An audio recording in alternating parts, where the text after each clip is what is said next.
East Pakistan के बारे में उस टाइम पे, वो बहुत ज़बरदस्त थी। उसमें रॉ का, मिस्टर काओ का बहुत बड़ा रोल था। और उन्हें सपोर्ट मिल रहा था ईस्ट बंगाल के फ्रीडम फाइटर्स जिन्हें बोला जाता था मुक्ति बाहिनी, उनके साथ में उनकी बहुत सॉलिड अंडरस्टैंडिंग थी। वहाँ से उन्हें सपोर्ट मिल रहा था। इनके जो भी क्रूशियल एरियाज थे वो हमें पता थे, और हमने वो अटैक किए, हमने वो उड़ा दिया, हमने उन्हें ध्वस्त किया। और एक बड़ी वजह जो हमने सरेंडर लिया 16 दिसंबर को, वो था the inputs that we got from our research and analysis wing, that is रॉ। नहीं तो शायद हमें सरेंडर 16 दिसंबर को नहीं मिलता। 17 दिसंबर को सीज फायर का प्रपोजल अच्छा, यूनाइटेड नेशन पे जुल्फिकार अली भुट्टो फॉरेन मिनिस्टर बैठे थे यूएन में, और सीज फायर प्रपोजल उन्होंने इनिशिएट कर दिया था, सीज फायर हो जाता।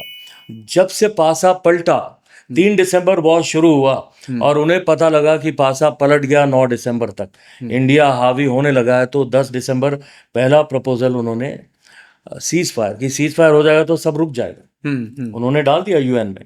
लेकिन हमारे साथ खड़ा था यूएसएसआर, पाकिस्तान के खड़ा था, साथ था यूएस और चाइना।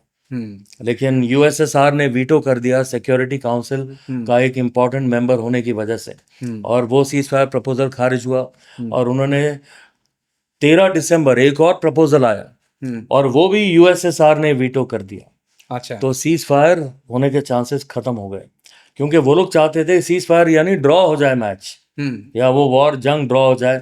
लेकिन यूएसएसआर, लियोनिड ब्रेजनेव जो वहाँ के प्रीमियर थे, और उनके बहुत अच्छे एसोसिएशन थे इंडिया मिसेस गांधी के साथ, उन्होंने ये डिक्लेयर कर दिया, बोला इंडिया आपको सरेंडर लेना है तो ले लो। 17 दिसंबर एक और सीज फायर प्रपोजल आएगा। मेरे पास, यूएसएसआर के पास 2 वीटो थे जो हमने यूज कर लिया, अब हमारे पास वीटो नहीं है, और अब ये सीज फायर प्रपोजल पास हो जाएगा और सीज फायर होगा। अगर आप एक डिसीजन निकाल सकते हो 17 दिसंबर से पहले तो निकाल लो, और इसलिए अर्जेंसी थी। और 16 दिसंबर तक हम ढाका पहुंच गए, जो कि मुश्किल था, क्योंकि हम ढाका से करीब करीब 100 किलोमीटर दूर हमारी आर्मी थी। अच्छा, तो वो कहाँ से हमें जाना है, कहाँ पे हमें रेजिस्टेंस मिलेगी, कहाँ नहीं मिलेगी, ये सारी इंटेलिजेंस हमें रॉ से मिल रही थी, और मुक्ति बाहिनी के थ्रू हमें मिल रही थी। तो मिस्टर काव का, रॉ का, मुक्ति बाहिनी का बहुत बड़ा हाथ रहा। और ऑफ कोर्स जो हमारी आर्मी का कारनामा था, the biggest military victory in the last 500 years, 1971 surrender of Pakistan.